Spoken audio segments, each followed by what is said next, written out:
The past is just a memory, and the future is only a projection. The only time that truly exists is the present moment. Have you ever woken up in the morning, opened your eyes only to face the same routine again? A job that doesn't fulfill you, hopes that are never realized, and a life that feels like an endless, meaningless cycle? No progress, no dreams coming true, just an emptiness that becomes more suffocating with each passing day. Deep inside, you know that no one else is to blame. Not your parents, not your friends, not society. So, you direct that anger towards one figure, God. God, whom you believe to be the creator of this life, seems to be the source of all your suffering. You ask, why am I here? Why do I have to live a life like this? If God is all-powerful, why doesn't He change my destiny? If He is just, why do I feel punished every day? And if He will ultimately send me to His punishment, why should I try? These questions echo in your mind, filling it with bitterness and despair. But let's pause for a moment. If God is indeed all-powerful and all-good, could it be that your suffering isn't the result of His will, but rather your misunderstanding of His role?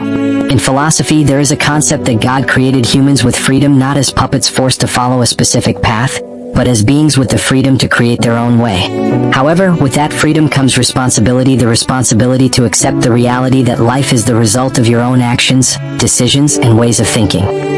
Could it be that your boring routine, your sense of despair, isn't a punishment from God, but a consequence of your fear of taking control of your own life? In existential philosophy, Jean-Paul Sartre once said, "Man is condemned to be free. This freedom is both a privilege and a burden. We are given full control over the meaning of our lives, but that freedom is often misunderstood as a curse, especially when we don't know how to use it." Perhaps the more important question is not, why did God put me here? But, what have I done with the freedom that God gave me? If you feel that this life is a hell, maybe that hell isn't the place God promised, but a creation of your own mind, trapped in old patterns and the fear of change. Let's ask this honestly.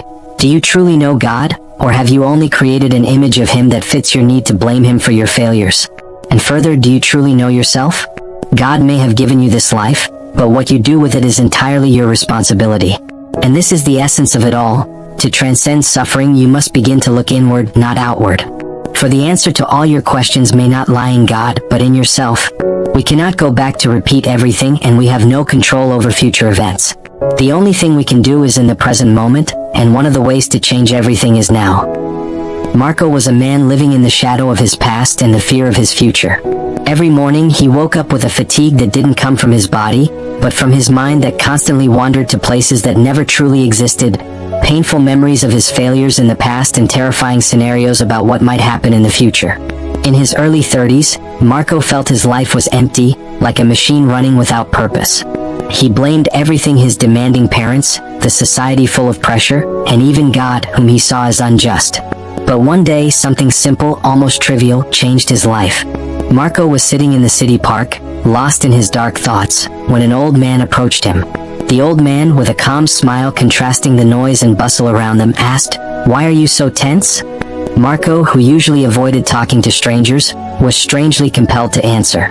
He poured out all his complaints about how life felt unfair, how he was haunted by regret and fear.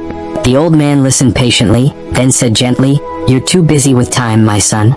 You've forgotten to live in the present." Those words confused Marco, but also stirred something within him. The old man introduced himself as a traveler in life, not bound by the past or future. He mentioned a concept from the book The Power of Now by Eckhart Tolle, which he suggested Marco read. With skepticism but also a little curiosity, Marco decided to look further into it.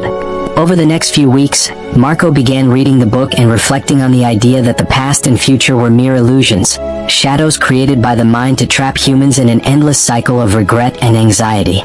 Tolle wrote that the only true reality is the present moment, this very second, which flows like an eternal river. For the first time in his life, Marco began questioning the narrative he had always believed, that happiness was in the future, that he was a victim of his past. He began to observe his thoughts not as a part of himself, but as something separate. He realized that the voice in his head, which constantly criticized, complained, and terrified him, was just that noise, not reality. Change didn't happen instantly. There were days when Marco got trapped in his thoughts again, when fear and anger overtook him. But he learned to bring himself back to the present, like a climber constantly pulling the rope to ascend the peak. He practiced simple exercises, feeling his breath, noticing the small details around him, like the texture of a leaf or the sound of the wind. Each time his mind drifted to things that weren't real, he gently brought it back to this moment, now. Marco also began to see life from a new perspective. He realized that the pain he had been feeling didn't come from external circumstances, but from his resistance to what was. He had been fighting reality, wishing things were different than they were. By practicing acceptance, not in the sense of giving up, but accepting the present as it was, Marco found a peace he had never felt before. He no longer labeled experiences as good or bad. He simply let them come and go like clouds in the sky. However, Marco's journey also led him into deeper territories, where philosophy and spirituality intersect. He began to contemplate the concept of ego, which, according to Tolle, is a construct of the mind that constantly seeks validation, striving to maintain a false identity. Marco realized that for all this time, he had been living through his ego, afraid of failure because it would destroy his self-image, chasing success not for true happiness, but to prove his worth. By releasing his attachment to the ego, Marco began to experience true freedom. He no longer felt he had to be something special to feel valuable. He was enough simply by being himself, in the present moment. Marco also began to notice his relationships with the people around him. Previously, he often felt isolated, trapped in his own mind. But by focusing on the present, he started truly being present in conversations, listening without judgment, feeling others' presence as an extension of his own. He felt a connection in a way he never had before, as if the boundaries between himself and the world began to fade. By living in the present, Marco realized that he didn't need to wait for the future to feel at peace or happy. Happiness wasn't in some distant goal, but in the journey itself, in the small steps he took every day. He also realized that suffering, though painful, was a part of life that he didn't need to fight, but only accept with full presence. Marco's changes weren't spectacular in the eyes of others. He didn't become a billionaire, win a major award, or achieve something extraordinary in society's eyes. But for Marco, his life became a miracle. He found freedom in the simple things, in the feeling of his breath, in the warmth of the sunlight on his face, in the laughter of a child in the park.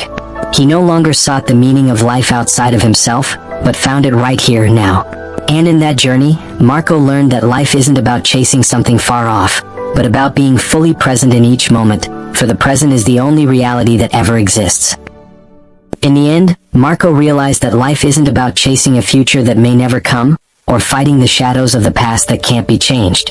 Life is about the courage to be present, to feel each second with full awareness, without fear of loss or overhope. For it is only in the present that we truly live. Perhaps out there you feel like Marco once did, trapped in routine, lost and blaming fate. But remember, the true power lies in your hands, in the decision to start living fully right now. Don't wait for tomorrow, don't let past regrets control you. Rise up, change the way you see the world, and begin now by subscribing to this channel. See you in the next video.